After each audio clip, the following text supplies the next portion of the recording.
성경을 읽을 때마다 여러분들이 유의해서 봐야 될 것은 반복되는 단어입니다.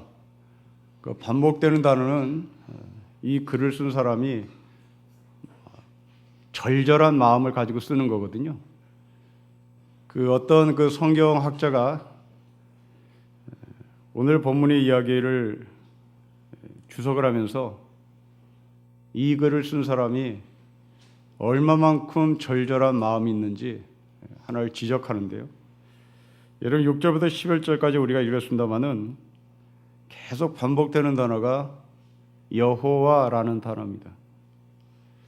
불과 6절을 읽었는데요. 총 6개 절을 읽었는데 이 6개 절 가운데 하나님이라는 단어, 여호와라는 단어가 12번씩이나 반복됩니다. 그러니까 한 절에 평균 2번씩 반복되는 얘기고요. 12장 전체를 계산해 보면 여호와 하나님이라는 단어가 33번 등장합니다. 근데 성경을 연구한 어떤 문법학자는 이것은 히브리어법에 맞지 않는다 그래요. 저는 성경학자가 아니고 성경을 전공한 자가 아니라 목회자이기 때문에 그 성경을 연구해서 우리에게 보여주는 학자의 말을 따르면 히브리어법에도 맞지 않는 이 하나님의 단어를 왜 이렇게 많이 쓰나? 그 학자는 얘기합니다. 속이 터져나가고 있다. 여러분 우리가 속이 터지면 논리적인 말을 못 하잖아요.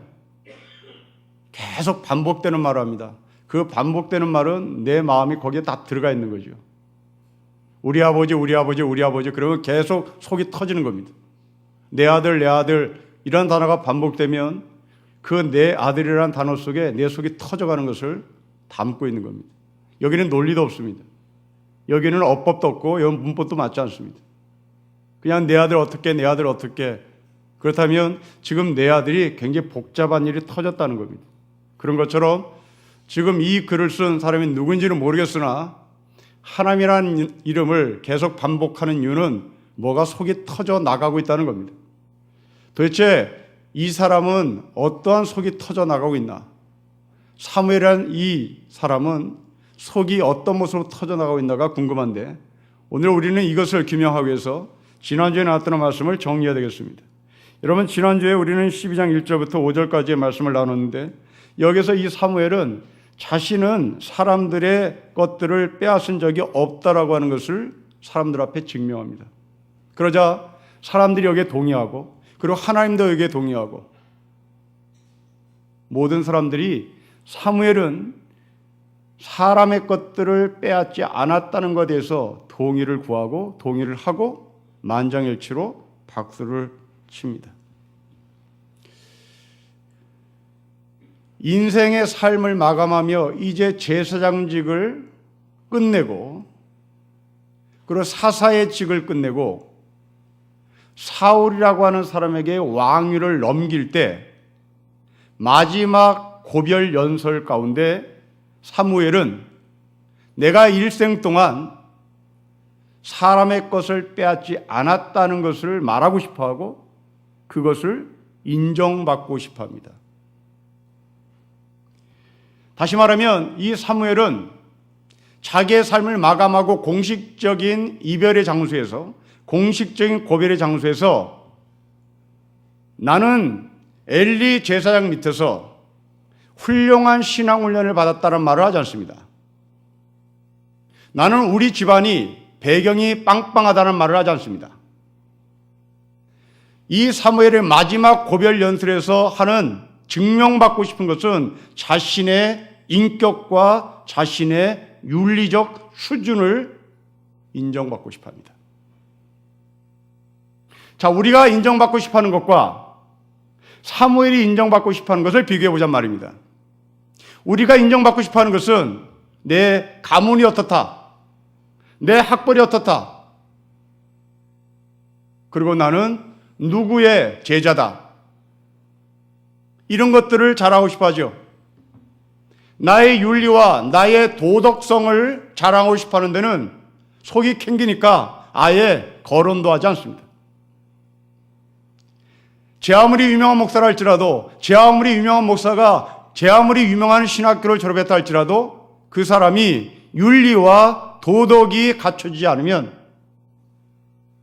그 사람에게 사무엘상 12장을 읽어보라고 권면하는 겁니다. 여러분, 성도의 성도함이 뭘까요? 성도의 성도다움이란 교회에서 많은 훈련을 했다, 전도폭발 훈련을 했다, 1:1 제자 훈련을 했다, 그것 아닙니다. 전도폭발 훈련을 했으면 거기에 걸맞는 윤리, 거기에 걸맞는 도덕이 따라와야 되는 거죠. 1:1 제자 양육을 했으면 거기에 걸맞는 윤리, 거기에 걸맞는 도덕이 필요합니다. 우리는 교회를 열심히 다니지만 나의 윤리와 나의 도덕을 돌아오는 데는 부족합니다. 우리는 새벽기도를 열심히 다니지만 나의 도덕은 새벽기도 양의 비례를 못합니다. 우리는 목사 장로라고 사람들 앞에 서서 자랑하지만 목사 장로의 윤리와 도덕을 따라가지 못합니다. 사무엘은 좋은 가문에서 태어났습니다. 사무엘은 엘리 제사장이라는 사람 밑에서 전도 훈련을 받았고 신앙 훈련을 받았고 제사장 훈련을 받았습니다. 그러나 자신의 삶을 은퇴하는 자리에서 나는 누구로부터 공부를 배웠다, 나는 누구의 아버지 어머니 밑에서 내가 컸다라는 가문 자랑을 하거나 학벌 자랑을 하지 않습니다. 내 인생 가운데 나는 누구의 것들을 빼앗은 적이 없다. 성도 여러분, 여러분들의 삶의 정체성은 어디에 있는지를 묻습니다. 내가 어느 교회를 다니냐? 그것이 여러분의 정체성이라면 여러분의 윤리를 돌아보라고 권면드립니다. 여러분의 정체성이 목사고 여러분의 정체성이 장로라면 그 장로와 목사의 자리답게 여러분들의 삶이 존경스럽고 여러분의 삶이 남의 것을 빼앗지 않고 남의 뒤통수를 치지 않고 속임수를 쓰지 않고 그 목사와 장로의 이름에 걸맞는 윤리와 도덕이 있어야 할 것입니다. 오늘 왜 이 사무엘상에서 이 6절부터 11절까지 이렇게 하나님이라는 단어를 반복할까? 이제야 풀렸습니다. 너희가 하나님을 믿는다고 하면서 그 하나님은 우리에게 한 번도 우리의 뒤통수를 때리지 않은 분인데 왜 이 뒤통수를 때리지 않는 하나님을 따르지 않고 뒤통수를 때리는 왕정제도로 도입하려고 하느냐? 이것이 이 사무엘상의 오늘 본문에 나오는 속터짐입니다. 여러분들이 믿고 있는 그 하나님이 여러분들을 한 번도 배신하지 않았고 여러분들의 뒤통수를 때리지 않았고 여러분들의 것을 빼앗지 않았는데 왜 우리는 세상의 왕들을 따라가며 그 세상의 왕들이 우리의 것들을 뺏길지 분명히 알면서도 우리의 것들을 빼앗아가는 왕인지 분명히 알면서도 왜 우리는 그 왕을 따라가느냐? 이게 바로 오늘 본문에 나오는 하나님 속 터지면서 마지막 고별 연설을 사무엘이 이스라엘 백성들에게 하는 겁니다. 사무엘은 주변 국가의 왕정제도가 얼마나 많은 사람들에게 상처를 주고 그들의 것을 빼앗아가는지 이스라엘의 역사를 샘플로 우리에게 말씀합니다. 첫째 샘플입니다. 여러분 6절 말씀을 보십시오. 우리 6절을 같이 읽겠습니다. 시작. 사무엘이 백성에 이르되 모세와 아론을 세우시며 너희 조상들을 애굽 땅에서 인도하여 내신 하나님이십니다. 두 번째입니다. 8절입니다. 우리 같이 읽겠습니다. 시작. 야곱이 애굽에 들어간 후 너희 조상들이 여호와께 부르짖음에 여호와께서 모세와 아론을 보내사 그 두 사람으로 너희 조상들을 애굽에서 인도해 내어 이곳에 살게 하셨습니다.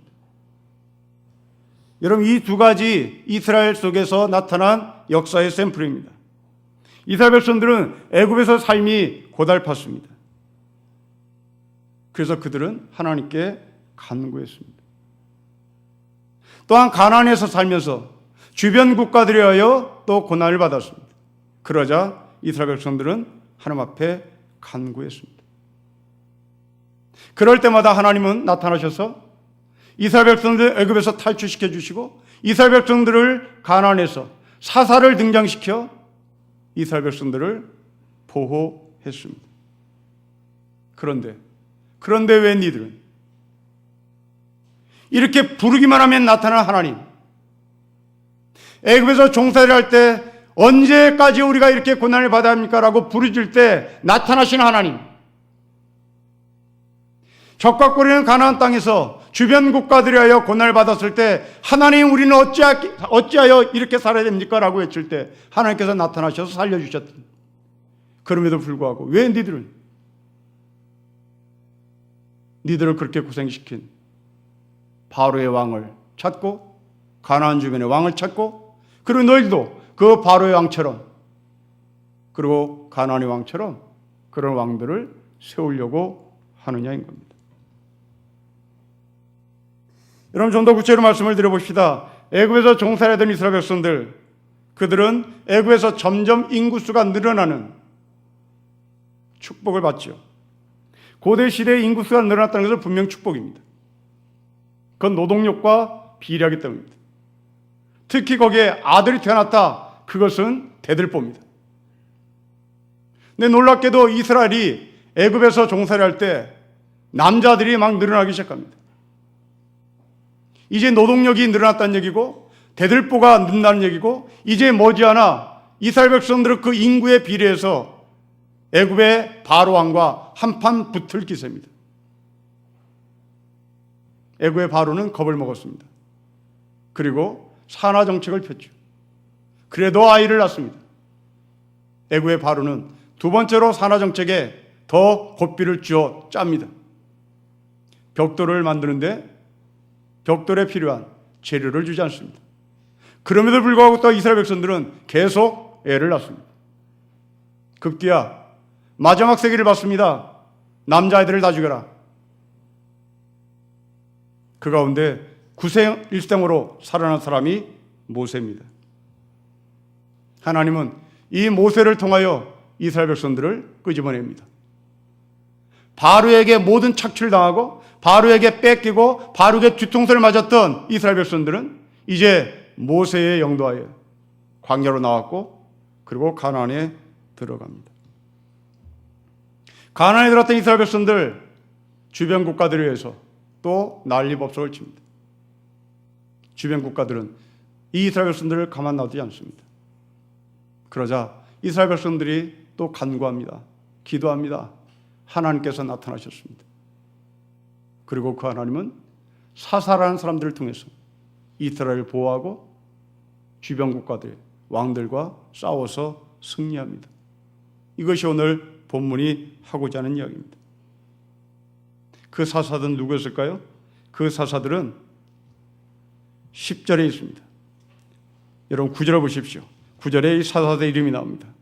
우리 9절을 같이 읽겠습니다. 시작. 그들이 하나님 여호와를 잊은지라 여호와께서 그들을 하솔 군사령관과 시사의 손과 블레셋 사람들의 손과 모압 왕의 손에 넘기셨더니 그들이 죄를 침해 10절 백성이 여호와께 부르짖어 이르되 우리가 여호와를 버리고 바알들과 아스타롯을 섬김으로 범죄하였느다. 그러하오나 이제 우리를 원수들의 손에서 건져내소서 그리하시면 우리가 주를 섬기겠나다 했더니 11절에 여롯바알이라고 하는 사사, 베단이라는 사사, 입다라는 사사, 그리고 나 사무엘 마지막 사사를 보내어서 하나님은 이스라엘 백성들을 보호했습니다.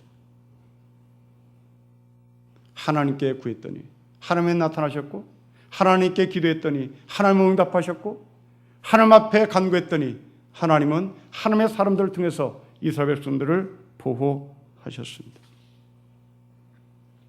그렇다면 이것은 오늘 우리가 어떤 의미로 다가올까? 아주 간단합니다. 우리는 변하지만 하나님은 변하지 않는다는 얘기죠. 우리는 언제든지 하나님의 곁을 떠날 준비를 하고 있지만 하나님은 결코 우리를 떠나지 않으십니다. 우리는 언제든지 하나님을 잊을 수 있는 사람이지만 하나님은 절대로 우리를 잊지 않습니다. 하나님을 잊고 살던 우리가 어려움을 당해서 하나님 앞에 간구하면 하나님은 그 즉시 우리를 찾아오시고 우리 곁에 계셔서 우리의 기도를 들으시는 분입니다. 저는 이 원리를 굳게 믿습니다. 저의 경험입니다. 한 30년 전에 제 아내가 치통으로 엄청 고생을 했습니다. 근데 치과 의사가 이를 뽑고 난 이후에 집으로 돌려보내면서 하는 말이 굉장히 위험한 부위에 있는 이를 뽑았으니 오늘 밤에 굉장히 통증이 심할 텐데 혹시 이것이 염증이 나서 피줄을 타고 뇌로 들어가면 심각해집니다. 그러니 오늘 밤에 잠을 잘 때 열이 보통 이상으로 나면 이것은 심각한 문제니까 굉장히 초긴장을 하셔야 됩니다 하는 사인을 받고 집으로 들어왔습니다. 아니라 다를까 새벽 1시, 2시에 온몸이 너부러질 정도로 고통스러웠고 열은 치솟았습니다. 그 30년 전에 우리는 갈 데가 없었습니다. 이것은 119로 갈 수 있는 시대도 아니었고 그때 병원에 문을 여는 시대도 아니었고 할 수 있는 것은 기도밖에 없었습니다. 어설픈 목사가 어설프게 기도한 거죠. 아내의 손을 붙잡고 그냥 살려달라고만 기도했습니다. 아내의 고백입니다. 어느 순간 아주 차가운 얼음물 같은 것이 자기 입으로 들어오더니 일시에 그 통증이 가셨다고 고백합니다. 저는 처음 그런 경험을 한 겁니다. 제 식구들에게 일어난 첫 번째 경험입니다. 교인들에게 기도해서 병을 난 것은 가끔 있었으나 제 식구에게 기도를 해서 그 통증과 아픔을 해결받은 것은 그때가 처음입니다. 목사인 저도 신기했습니다. 하나님 앞에 간구하면 듣는구나. 이것은 성경에 있는 이야기가 아니라 사실구나. 그리고 나도 경험을 하는구나. 30년 넘었을 것 같습니다. 어느 한 30대 자매가 여성병에 암이 걸려서 내일 모레 하고 있는 것입니다. 그때 저는 부목사였는데 그 자매의 교구의 교구 목사도 아니었습니다. 저는 그 자매가 누군지도 얼굴도 몰랐습니다. 그런데 옆에 있는 어느 권사님이 저를 붙잡고 자기 교구의 어느 한 자매가 30대 초반의 자매가 암에 걸렸는데 목사님 좀 가셨으면 좋겠습니다. 서울대학병원에 갔습니다. 그 자매의 몸에 손을 얹고 기도를 했습니다. 저는 나을 거라는 생각은 꿈에도 못했습니다. 그냥 목사니까 한 거죠.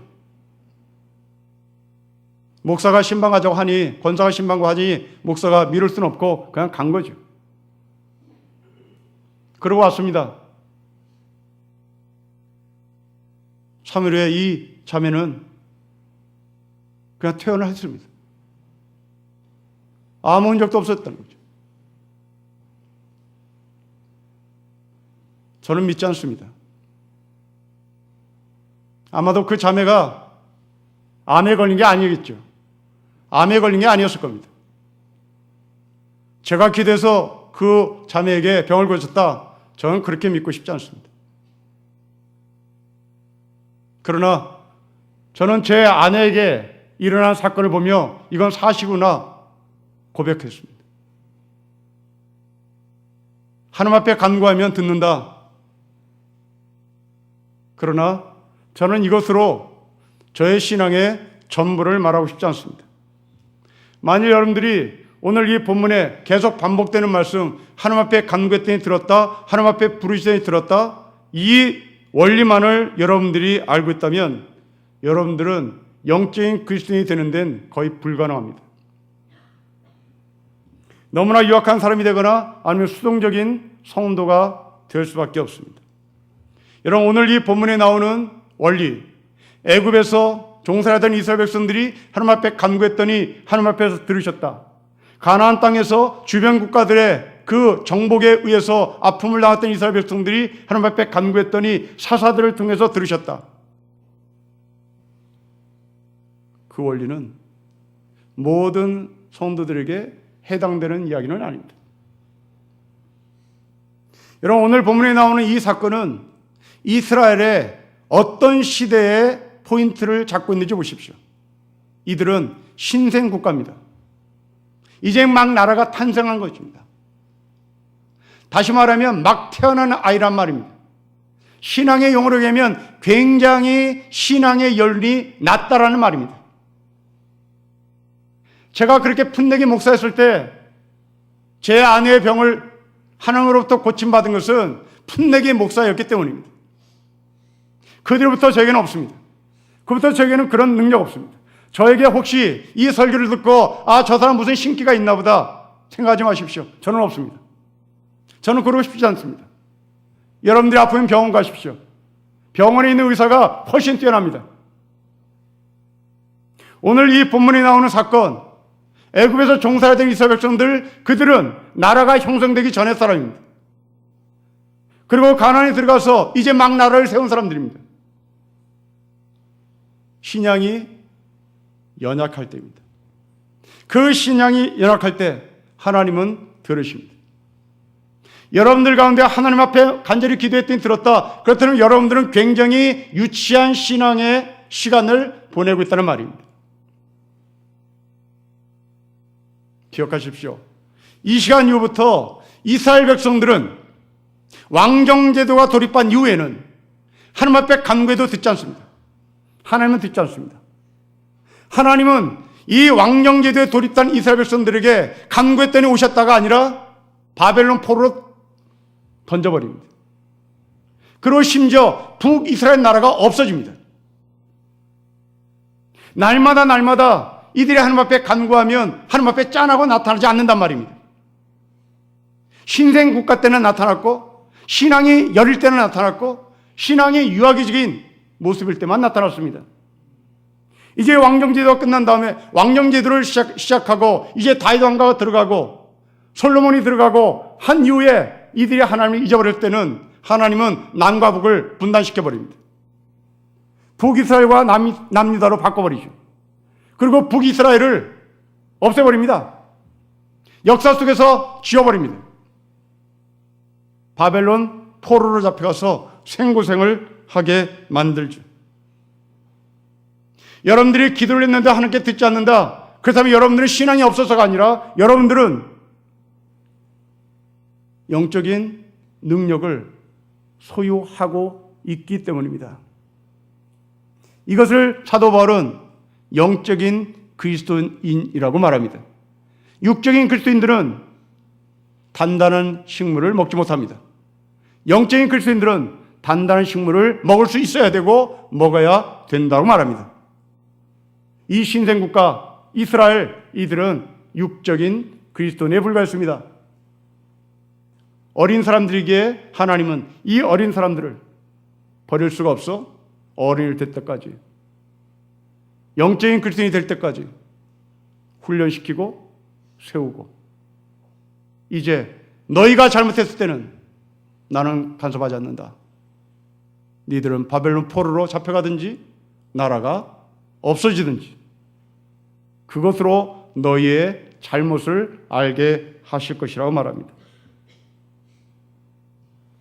그렇습니다. 여러분, 영적인 실력을 가지고 있는 사람은 기도에서 무엇을 얻어내는 게 아닙니다. 영적인 그리스도인들은 기도에서 얻어내는 것이 아니라 내가 갖고 있는 예수 그리스도의 이름으로 싸우는 겁니다.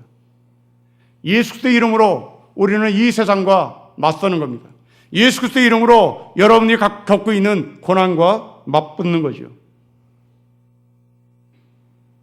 하지만 한국 기독교 서점에서 잘 팔리는 책들은 그렇지 않은 것 같습니다. 우리가 실패했을 때 어떻게 하느냐고 상담을 하면 상담가들이 하는 얘기입니다. 그들이 말하는 공통점은 7절과 같은 표현을 합니다. 가만히 서 있으라. 가만히 있으라. 그러고 해서 갑니다. 왜 너는 사탄과 싸우려고 하니? 너 왜 세상과 싸우려고 하니? 가만히 있어라. 하나님이 다 하신다. 그 싸움을 포기해라. 하나님이 다 하신다. 그 싸움을 포기하고 하나님을 의지해라. 그 싸움은 너의 싸움이 아니다. 하나님이 하실 싸움이다 라고 얘기합니다. 저는 반대로 얘기합니다. 아닙니다. 가만히 서 있어야 될 것은 구원받을 사람입니다. 가만히 서 있어야 될 사람들은 어린 신앙을 가진 사람들입니다. 적어도 목사가 되고 저도 교회의 리더라면 여러분들은 기도 그만하셔야 됩니다. 붙어야 합니다. 싸워야 합니다. 그 고난을 회피해서는 곤란합니다. 기도가 만사가 아닙니다. 유치한 사람은 기도를 하겠으나 목사는 기도해서는 안 됩니다.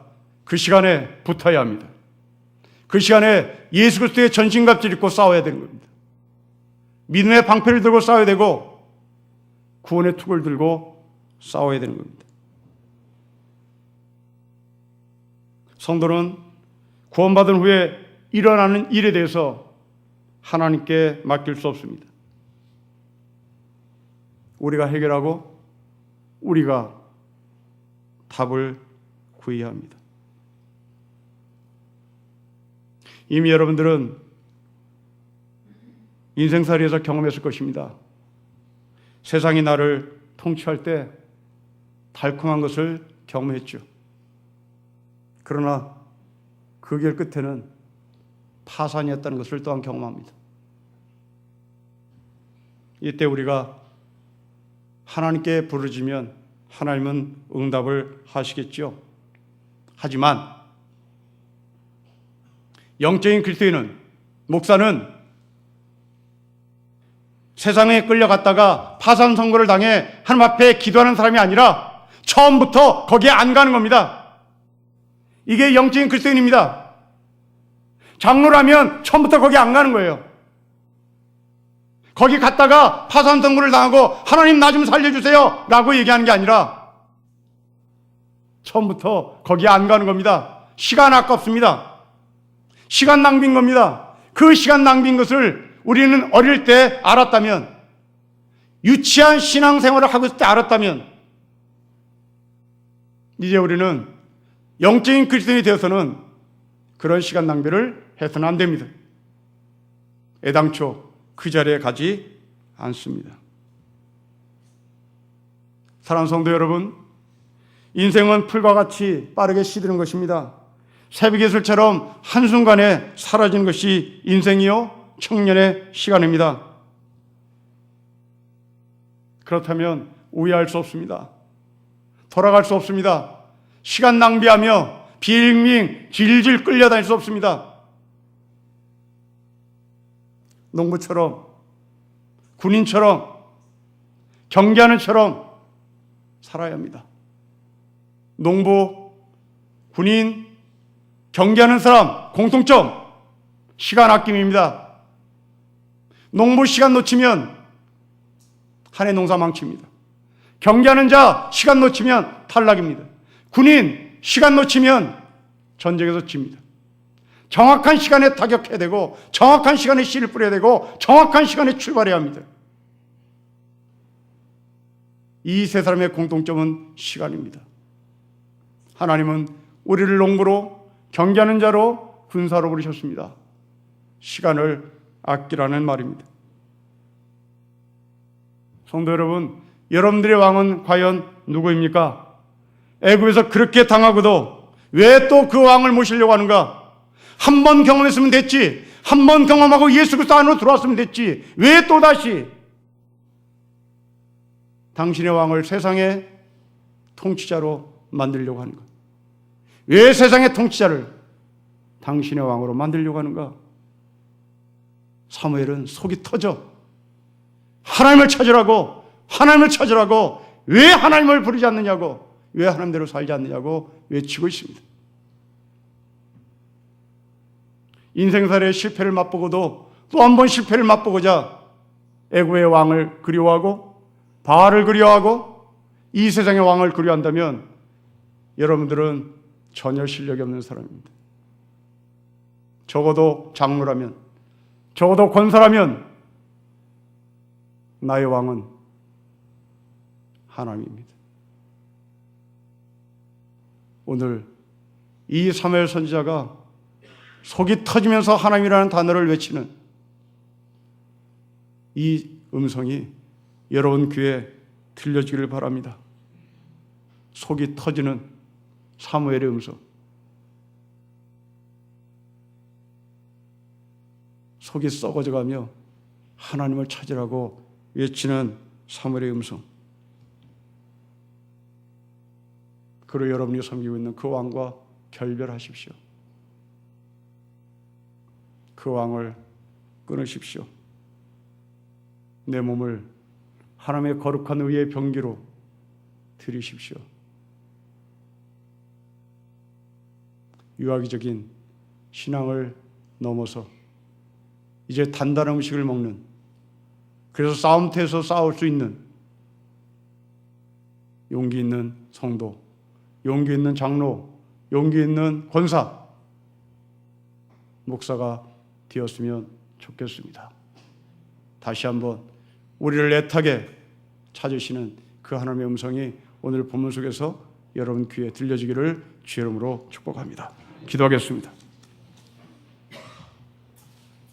하나님 아버지, 그토록 하나님을 찾았던 사무엘의 음성이 우리 가운데 들려지기를 소망합니다.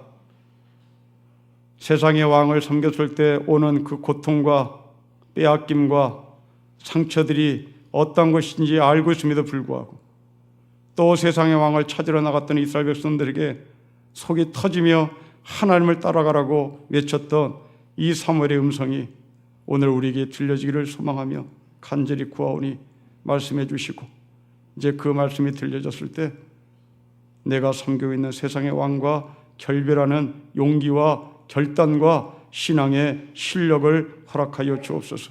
아버지, 늘 연약하게 기도만 했지는 우리의 연약함을 불쌍히 여기시고 이제 기도를 뒤로 하고 내가 예수 그리스도의 이름으로 세상에 나가서 당당히 싸워 승리하고 열매를 맺고 멸관을 얻을 수 있도록 아버지께서 힘써 저희와 함께 동행하여 주옵소서.